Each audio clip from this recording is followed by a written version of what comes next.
A paz de Jesus, queridos. É um prazer imensurável poder estar com vocês aqui mais uma vez em Brasília para fazer aquilo que eu mais amo, é pregar a palavra de Deus. Eu louvo a Deus por essa oportunidade. Também quero agradecer ao pastor César, à pastora Viviane, por sempre me receberem com muito carinho. Obrigado. Muito bem, vamos à palavra de Deus. Atos dos Apóstolos, capítulo de número 27. Atos dos Apóstolos, capítulo 27.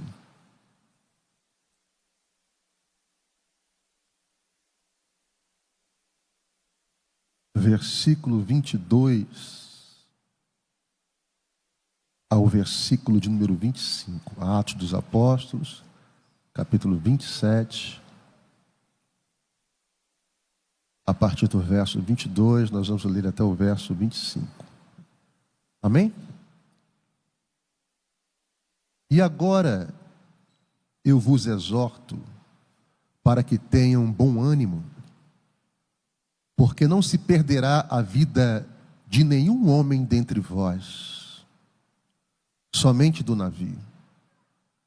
Porque esteve comigo esta noite o anjo de Deus, de quem eu sou e a quem sirvo, dizendo: não temas, Paulo, é necessário que sejas levado diante de César, e eis que Deus te deu todos os que navegam contigo.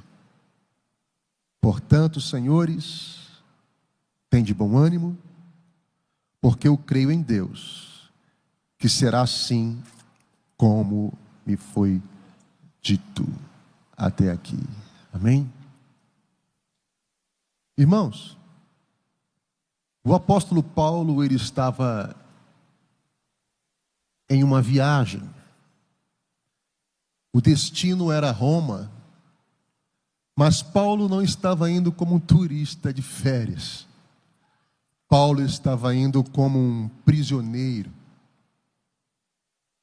E essa história começa em Atos capítulo 21, quando Paulo chega em Jerusalém da sua terceira viagem missionária.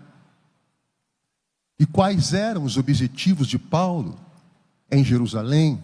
Primeiro, ele estava trazendo uma oferta que ele havia recolhido dos irmãos da Ásia Menor, da Acaia e de Macedônia. E esta oferta era para ajudar os irmãos pobres de Jerusalém, de toda a Judéia. E quando Paulo chega em Jerusalém com um gentio chamado Trófimo, Paulo é acusado de blasfêmia, de sedição, de heresia e de profanar o templo, porque estavam acusando Paulo de ter entrado no templo com um gentio. E você sabe que no templo em Jerusalém havia o átrio exterior, aonde um gentio, aquele que não era judeu, poderia entrar. Passando dali, ele seria morto, porque ele não poderia ter acesso ao templo sem ser judeu. Paulo não fez isso. Paulo entrou no templo só. Mas acusaram Paulo de ter levado um gentio para dentro do templo e tentaram matar Paulo. A multidão cercou Paulo, começou violentamente a espancar Paulo.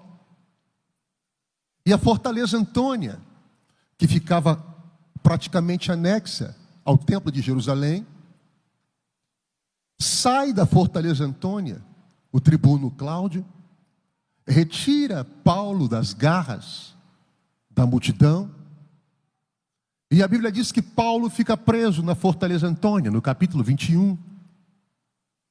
E naquela noite o Senhor Jesus aparece a ele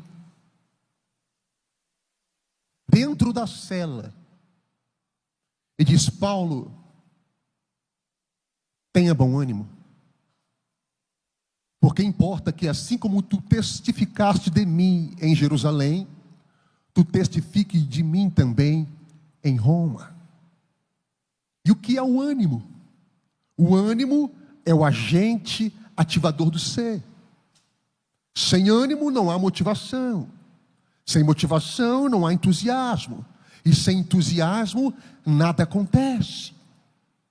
Jesus não disse para Paulo: Paulo, essa madrugada eu vi o teu sofrimento, então eu vou te dar ânimo. Não.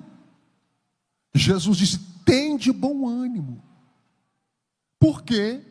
Porque o ânimo é uma porta que se abre pelo lado de dentro. Tempestade, ele acalma. Luta, ele faz cessar. Resposta, ele entrega. Mas ânimo é contigo. Ânimo é comigo. É por isso que em Mateus capítulo 14, a partir do versículo 22, quando os discípulos estão dentro do barco, no mar da Galileia, o mar revolto, Jesus aparece andando sobre as águas, e no versículo 27 do capítulo 14, Jesus diz para eles: tende bom ânimo, porque ânimo é conosco.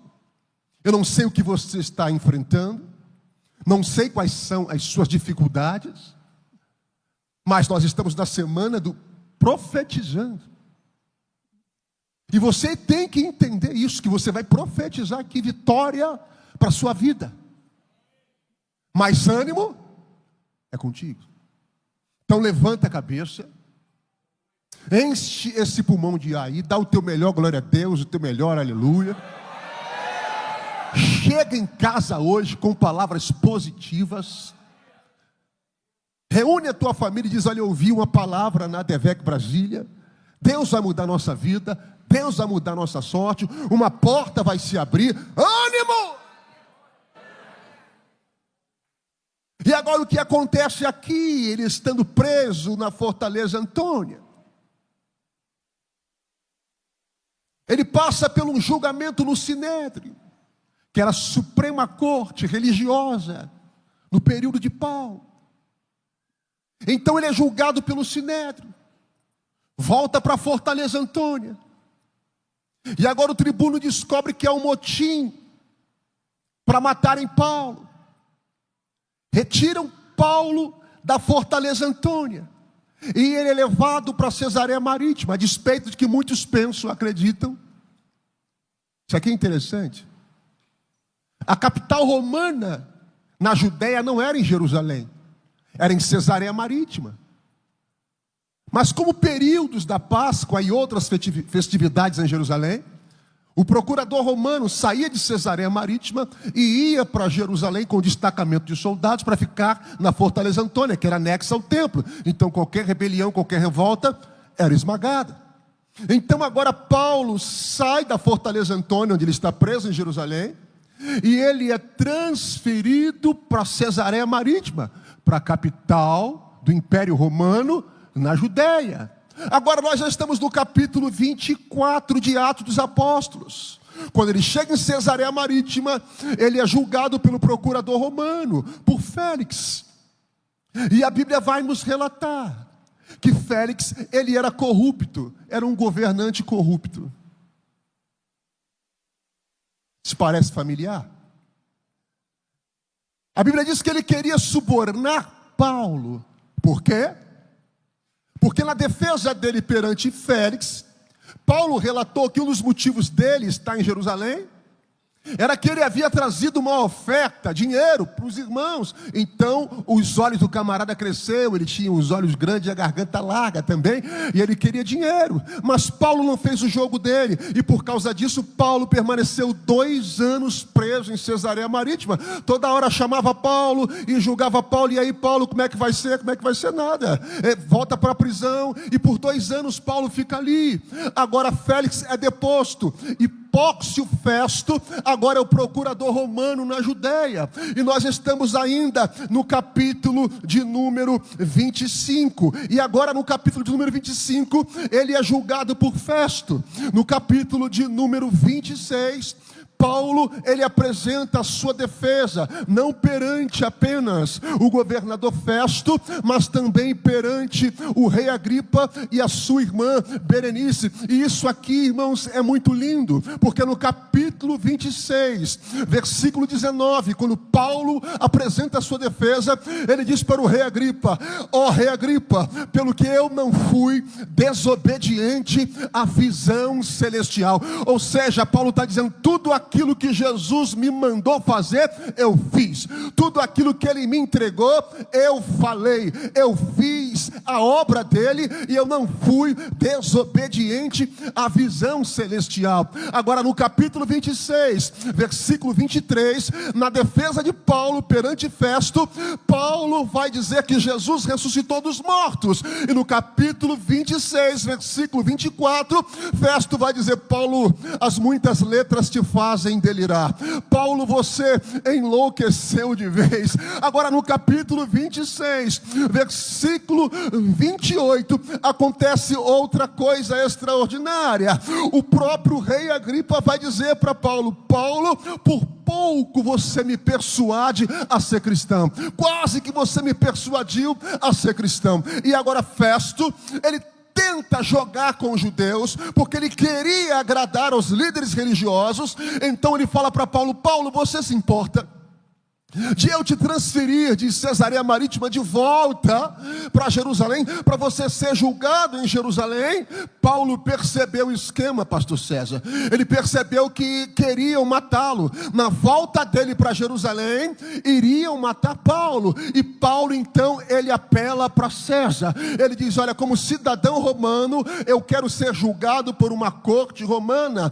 E o procurador Festo diz: se tu apelaste para César, tu irás. E agora a Bíblia diz que ele entra em um navio adramatino, e Paulo agora embarca para Roma. E aqui começa a nossa história. Escute, preste atenção.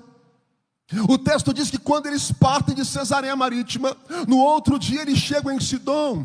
E a Bíblia diz que em Sidom, o centurião Júlio, que estava com Paulo dentro daquele navio, permite que Paulo desça e reveja os seus amigos. E esses amigos em Sidom não só veem Paulo, mas também cuidam de Paulo. E agora Paulo volta para o navio e segue a viagem. Eles partem de Sidom, e a Bíblia diz que agora eles chegam em Mirra, da Lícia. E agora da Lícia, ali em Mirra, eles entram em um outro navio, um navio que via de Alexandria com carregamento de trigo em direção a Roma. Paulo agora e os outros prisioneiros entram nesse navio que via de Alexandria com carregamento de trigos em direção a Roma. E agora eles saem de Mirra e chegam em Quinido. E quando chegam em Quinido, a Bíblia diz que agora começa a soprar um vento. Começa a soprar o quê, irmão?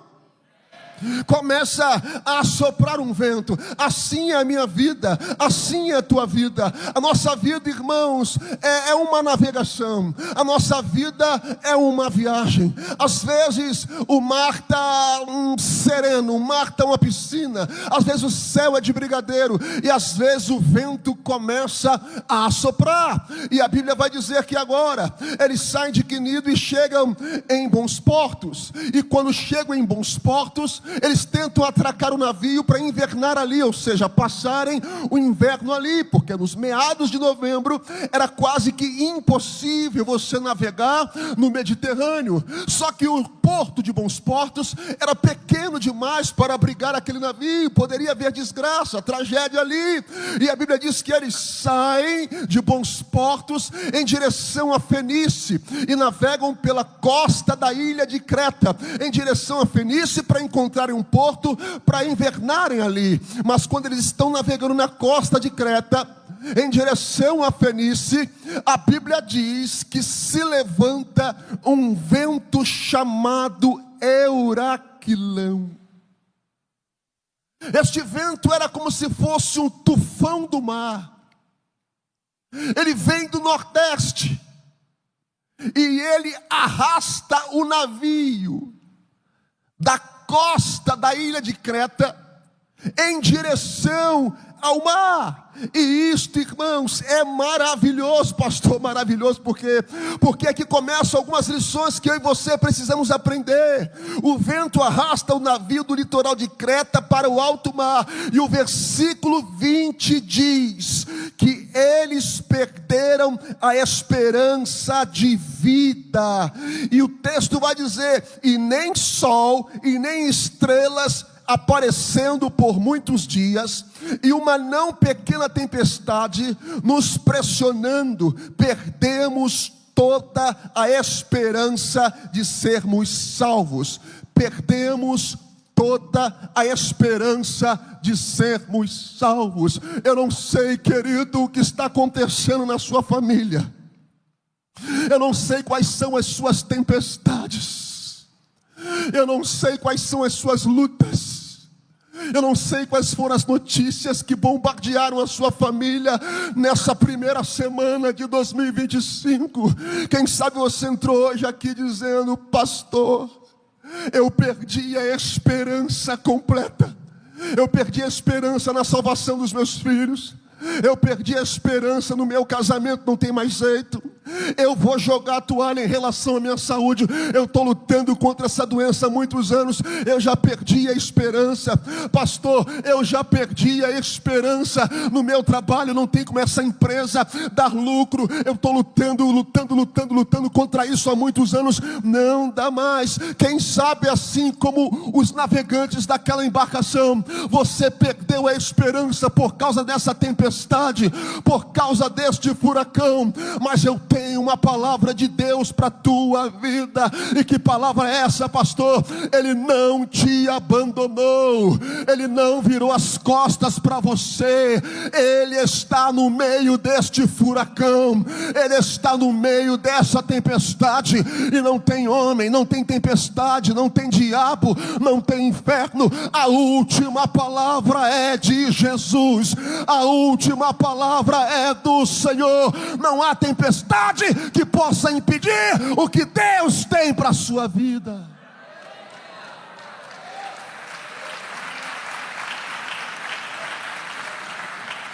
A primeira lição que eu aprendo com este texto, qual é, pastor? Estarmos sob, ou seja, debaixo das ordens de Jesus, não significa ausência de tempestade. Estarmos sob as ordens de Jesus não significa ausência de luta e de problemas. E eu te explico. Lá em Atos 23:11, quando ele estava preso, Jesus aparece para ele e diz: Paulo, tenha ânimo, porque importa que assim como de mim tu testificaste em Jerusalém, tu também testifique de mim em Roma. Paulo estava debaixo de uma palavra, sim ou não? Paulo estava debaixo de uma promessa, sim ou não? Mas mesmo assim se levantou tempestade. Então estarmos sob as ordens de Jesus não significa ausência de luta. Voltando a Mateus 14:22, na tempestade, que os discípulos ficaram desesperados e com medo, achando que iam morrer. Quem deu ordem aos discípulos para que entrassem no barco em Mateus 14:22 foi Jesus, sim ou não? Jesus disse: entrem no barco e se encontrem comigo do outro lado.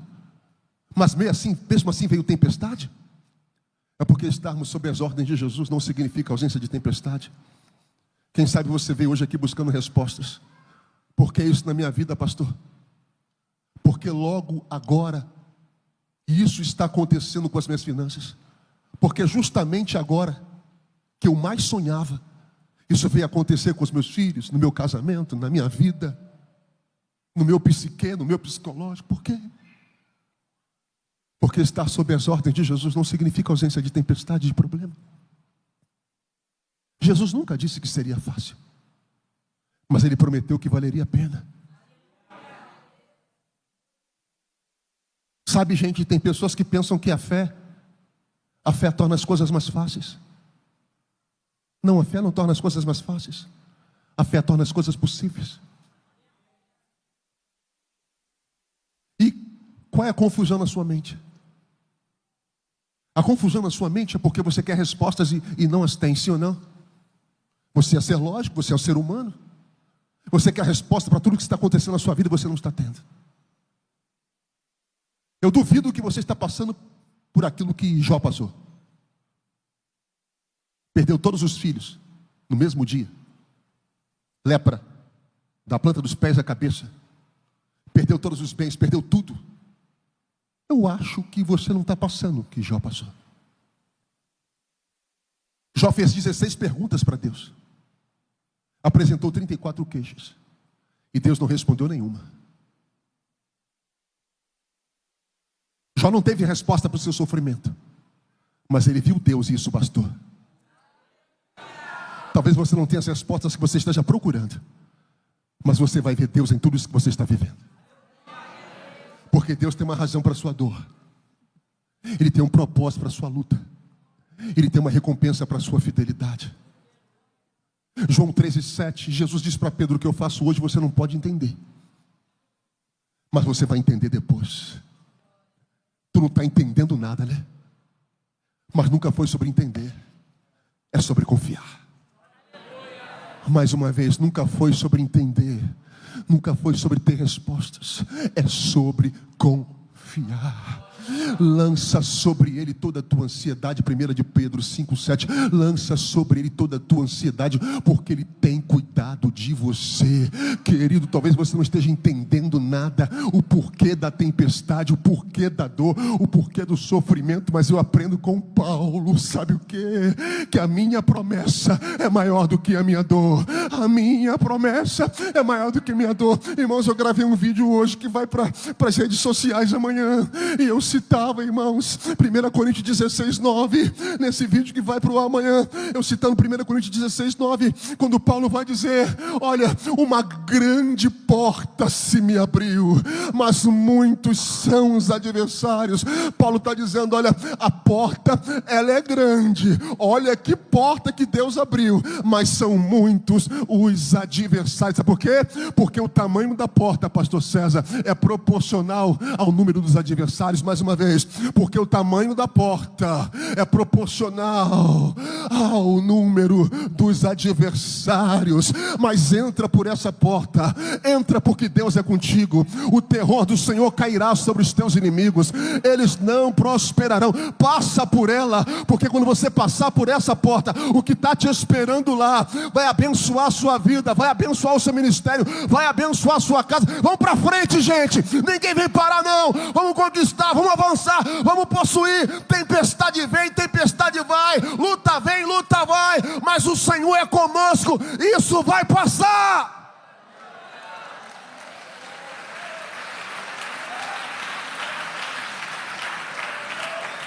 Aleluia. A segunda coisa que eu aprendo com este texto, a segunda coisa que eu aprendo sobre essa tempestade, preste atenção, redobre a sua atenção. Atos 27:20 diz que quando o vento huraquilão arrastou a embarcação, tirando a embarcação da costa e levando para o alto mar, o versículo 20 do capítulo 27 diz que nem sol e nem estrelas foram vistas. Lucas, o autor, o escritor, diz que por vários dias não se viu sol e nem estrelas. Ou seja, sol, estrela e lua desapareceram por muitos dias. O dia virou noite, noite virou trevas. Eu vou repetir, vai aguçar aí o seu ouvido. O texto diz que a tempestade durou 14 dias. Mas eu não sei se foram os 14 dias que o sol e as estrelas desapareceram. Paulo vai dizer que, Lucas vai dizer que por muitos dias desapareceram o sol e as estrelas. E eu aprendo 3 lições com o versículo 20. Primeira delas, aqui comigo, não deixa nada tirar sua atenção, não. Não havia sol, nem estrelas, nem lua. O céu estava mais uma vez, o céu estava irmão, você já passou por isso? Tempestade. Porque para a gente, a palavra tempestade, nós cristãos, tem essa conotação. Tempestade tem essa conotação. Prova, luta, adversidade. Estou numa tempestade. Minha mãe dizia, estou num vento. Tem essa conotação. Então eles olhavam para o céu. Não tinha estrela, não tinha sol, não tinha lua. O céu estava fechado. E quantas vezes na nossa vida, irmão, quando a gente mais quer a resposta de Deus, o céu parece que está...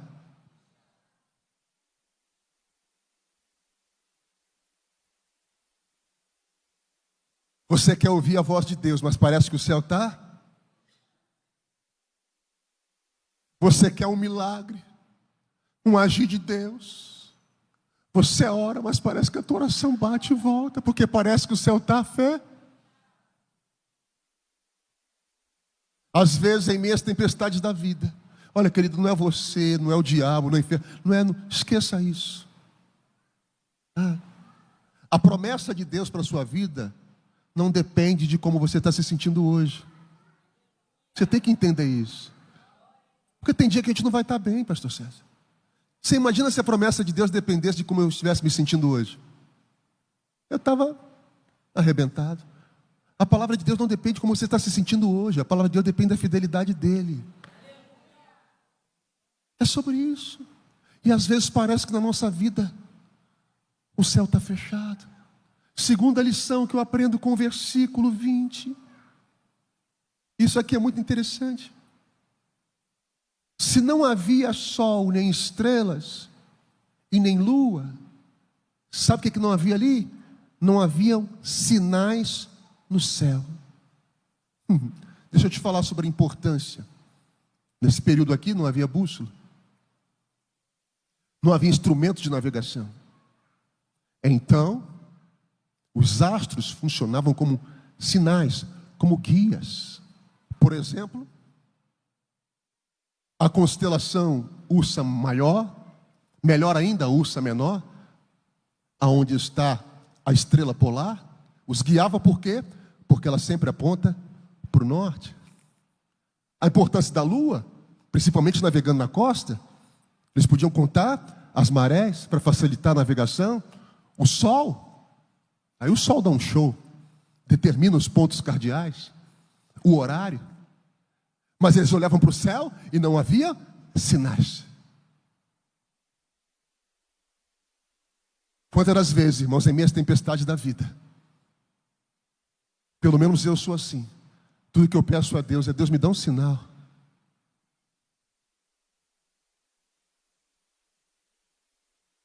Me dá um sinal, Senhor. Porque se o céu está fechado e não há sinais, não tem como se guiar. E se não tem como se guiar, eles não têm direção. Céu fechado, sem sinais, sem direção, e em meio à tempestade. Como é que fica isso aí, pastor? É você crer quando tudo em tua volta diz que não. É você crer quando o médico diz: reúne a família porque não tem mais jeito. É acreditar quando a última medida econômica do governo diz: olha, acabou tudo, dólar disparou, o negócio está feio, está em crise. É acreditar quando tudo parece que está conspirando contra a gente. É acreditar quando você mais ora, as coisas parecem que piora. É crer, é usar a fé. Como é que é isso, pastor? Usar a fé, porque tudo diz que não, mas a fé me diz: continua, Alfredo. Continua, ainda que pareça que o céu está fechado, continue. Ainda que pareça que você não está me vendo, continue. Ainda que você não esteja vendo sinais, continue. Ainda que a tempestade não pare, continue. Ainda que você pareça que você está sozinho, continue. Eu tenho duas boas notícias para te dar. Qual a primeira? Você não está sozinho nessa tempestade. tempestade. Mais uma vez, você não está sozinho nessa tempestade. Atos 27, do 23 a 24, Paulo vai dizer: o anjo do Deus a qual eu sirvo. Mais uma vez, o anjo do Deus a qual eu sirvo me apareceu. Te apareceu quando, Paulo? Lá em Jerusalém? Te apareceu quando, Paulo? Quando você estava em Éfeso? Te apareceu quando, Paulo? Na tua primeira viagem missionária? Te apareceu quando, Paulo? Quando você estava em casa comendo? Me apareceu hoje, aqui dentro desse barco. Me apareceu no meio dessa tempestade. Como, gente? Como não tinha ponte, não tinha carro, não tinha nada, veículo, nada. Como ele chegou lá? Deus chega aonde o homem não chega. Deus chega aonde o avião não chega. Deus chega aonde ninguém chega. Naum capítulo 1 versículo 3 diz que em meio à tormenta e à tempestade, Deus tem o seu caminho. Ele está nessa tempestade e Ele tem um caminho para te tirar dela.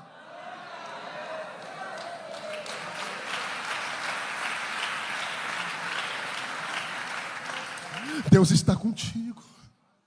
Deus está contigo. Ele estava dentro daquele barco, pastor César. Ele apareceu para Paulo dentro daquele barco. Eu não sei se você percebeu ainda, mas ele está aparecendo dentro dessa tempestade. Ele está aparecendo no olho desse furacão. Vocês lembram de Jeremias capítulo 32? Jerusalém sitiada pelos caldeus. O que aguardava eles? Morte, destruição. Onde estava Jeremias? No calabouço, preso no pátio da guarda. Todos querendo matar Jeremias, abandonado, rejeitado, caluniado.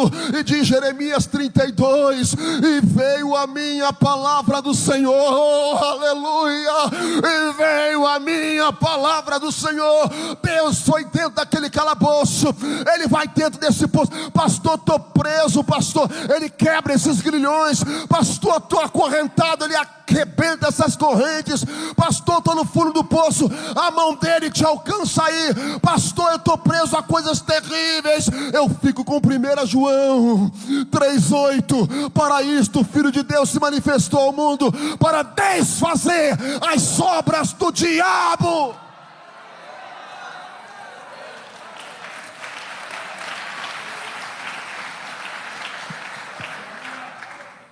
Terceira coisa que eu aprendo com esta tempestade: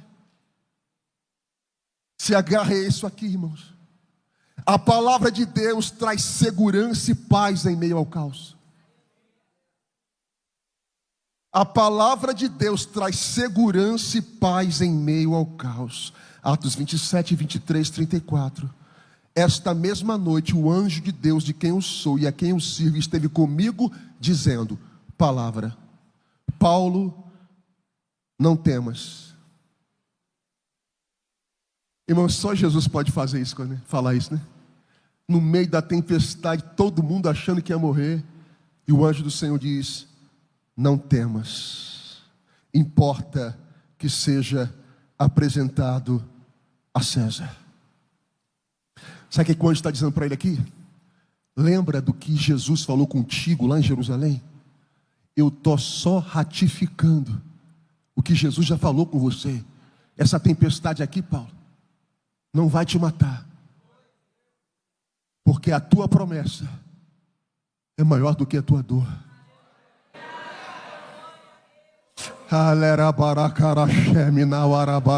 Paulo, esse propósito é maior do que esse processo.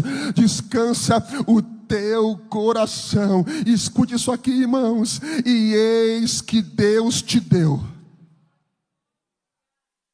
Faça assim com a tua mão. Eis que Deus te deu todos que navegam contigo. Agora com fé, com as duas mãos, fala assim: Deus me deu todos quanto navegam comigo. Primeiro, a palavra de Deus traz segurança e paz em meio ao caos. Sei, irmão, o Senhor está trazendo paz ao teu coração. É através dessa palavra. Essa palavra garante vitória. Essa palavra liberta. Essa palavra transforma. Essa palavra traz paz. Essa palavra traz segurança. Não é palavra de homem, é palavra de Deus. Descanse nesta palavra. Segundo lugar, Deus tem te dado todos quantos estão contigo. O Senhor está dizendo para Paulo: não é só você que vai viver, não, Paulo. Todo mundo que está dentro dessa embarcação vai viver. Paulo, eu sei que você está preso aqui inocentemente, mas tem gente aqui que não presta, que merece morrer, mas por tua causa, Paulo. Mas por tua causa, Paulo, eu vou guardar. Por tua causa, irmã, eu estou guardando este filho. Por tua causa, meu irmão, eu estou guardando este filho. Por tua causa, pai, eu estou guardando esta mulher. Por tua causa, mãe, eu estou guardando esse marido. É as tuas orações. Tem gente lá que era para ter ido embora há muito tempo para a terra do pé junto, mas não foi, porque tu está dentro desta embarcação. A tua casa vai entrar no céu junto contigo.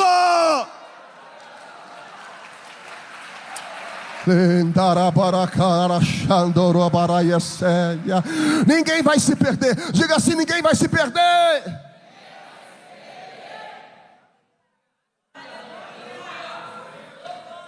Deus vai se manifestar no meio dessa tempestade.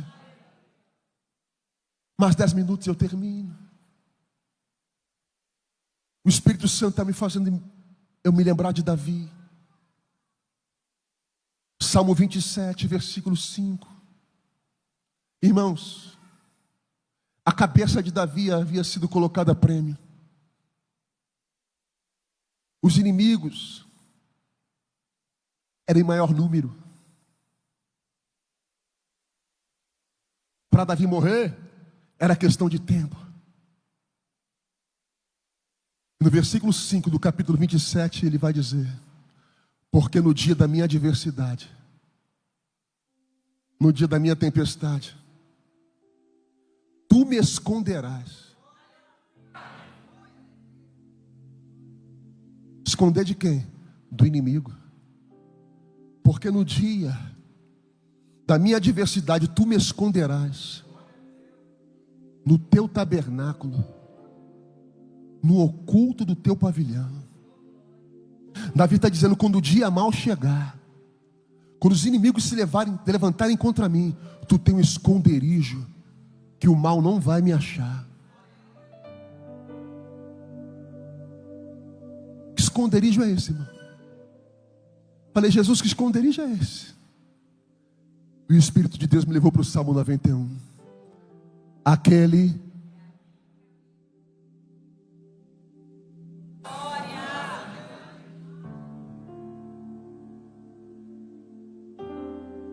que habita no esconderijo do Altíssimo. Deus tem um esconderijo para você.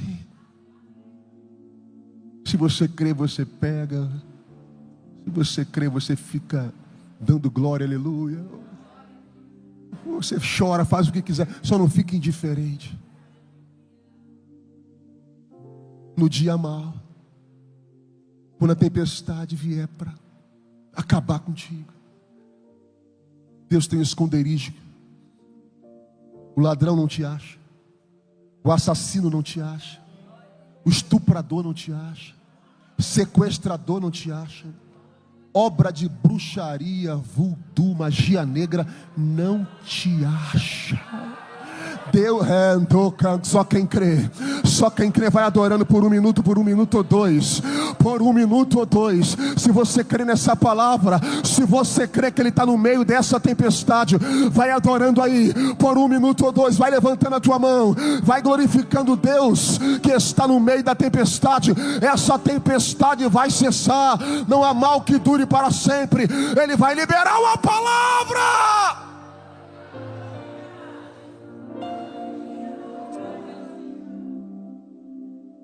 Andoro para calarabaias, alarandarabarachés. A quarta coisa que eu aprendo com essa tempestade é um ditado popular no Rio. Eu não sei se aqui também tem esse ditado: vão-se os anéis e ficam-se os dedos. O que é isso, pastor? Versículo 22, Paulo diz: aos marinheiros: a vida de nenhum homem se perderá, a não ser o navio.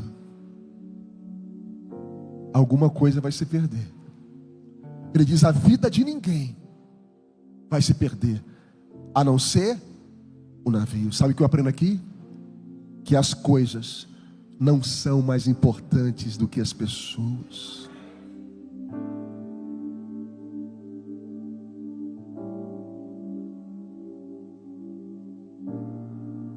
Casa, Ele te dá outra, amigo. Propriedade, os ouros que você teve que empenhar na Caixa Econômica, Deus está falando, hein?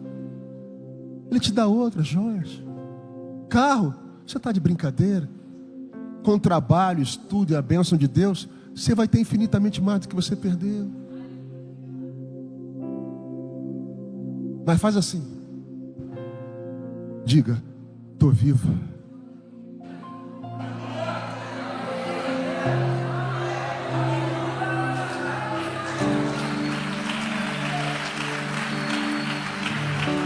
Aleluia!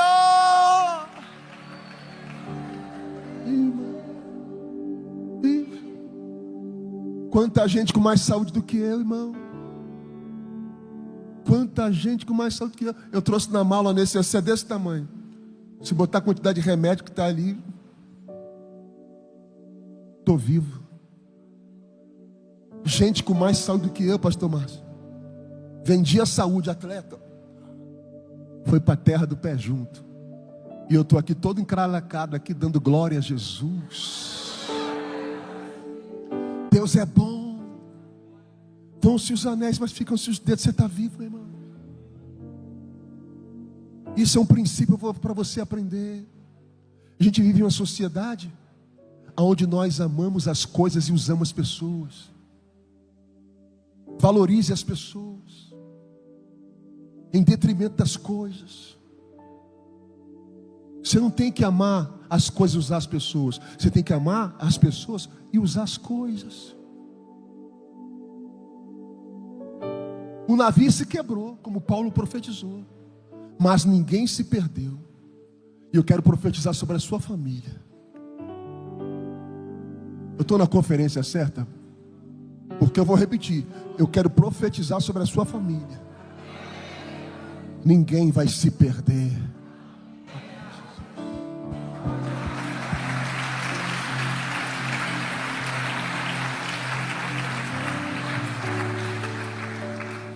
Duas coisas eu termino. O navio se quebrou. A Bíblia diz que o navio se quebra. Eles se jogam no mar. O texto diz que uns se apegam a destroços, outros em madeira do barco.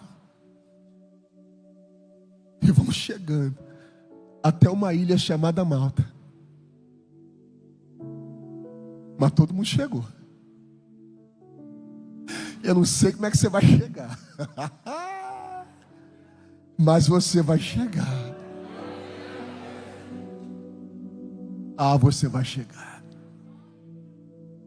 Pastor, você não sabe como é que eu cheguei hoje aqui, mas chegou. Segunda coisa que eu aprendo: o barco se quebrou, mas lá em Malta já tinha um barco esperando Paulo para ele prosseguir viagem em direção a Roma. Porque o vento pode ter arrastado o barco da direção, mas não afastou Paulo do propósito. Pode vir problemas, vem, mas nenhum deles vai te afastar do propósito. O barco quebrou, mas o Senhor preparou outro lá na frente para ele seguir viagem. É que você não está vendo ainda, mas aquilo que se perdeu já tem algo pronto te esperando. Eu vou te dar uma segunda chance. Aquilo que se perdeu já está preparado, pronto, te esperando. Ninguém toca ninguém senta, ninguém faz nada, porque é teu. Só que ele é para Sheminas. E por último, você reparou, Paulo começa a viagem como prisioneiro, Vitor. Paulo Vitor, lateral esquerdo, que joga na meiuca. Eu estou desconfiado de você ver jogar futebol aqui em Brasília. Carioca, vai ficar aqui. Paulo, já estou profetizando. Paulo começa como prisioneiro. Só que lá, ele diz assim para os marinheiros: tem muito tempo que vocês não comem. Muito tempo que vocês não estão comendo. A viagem vai ser perigosa, eu estou avisando. Como? Comeram e redobraram o ânimo. Depois Paulo diz: eu não falei para vocês que a viagem ia ser perigosa, não me ouviram? Lá na frente os marinheiros tentam fugir do navio. Paulo diz para o dono do navio e para o centurião: se alguém pular, vão morrer. Eu só garanto vida a quem estiver dentro do barco. Você reparou uma coisa? Paulo começa como prisioneiro, mas termina como comandante do navio.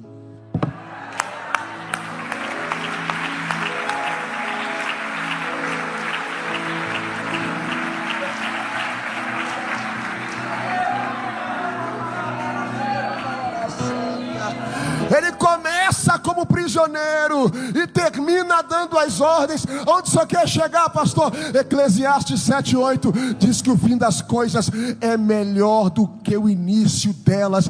Não importa como começou a tua vida, o que importa é que tu está debaixo de promessa, e o que importa é como ela vai terminar. Tem um versículo que eu amo em 1 Crônicas 29:28 que diz sobre Davi: e morreu Davi cheio de dias, coberto de riquezas e glórias, e Salomão seu filho reinou em seu lugar. Ou seja, o fim dele foi infinitamente melhor do que o começo. Eu profetizo sobre a sua vida que o teu fim será infinitamente melhor do que o teu começo.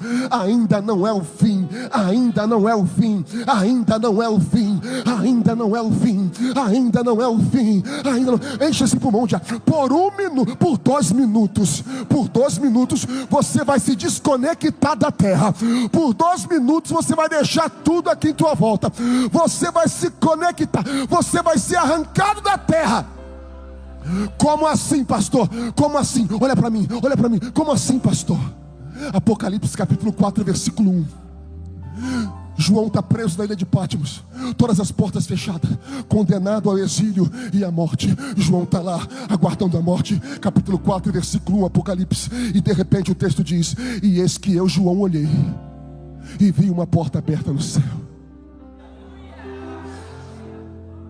Todas as portas na terra fechadas, mas tinha uma porta aberta no. E o Senhor disse para ele: sobe, sobe, porque eu te farei saber as minhas palavras. Sobe. Neste momento tem uma porta que está se abrindo. Todas as portas podem estar fechadas, mas tem uma porta aberta no céu. E o Senhor te convida: vem, vem César, vem para as regiões celestiais comigo. Vem Márcio, vem para a região celestial comigo. Vem André, vem Maurício, vem João, vem irmão, vem irmã. Por 1 minuto ou 2, vamos entrar na presença dEle. Profetiza!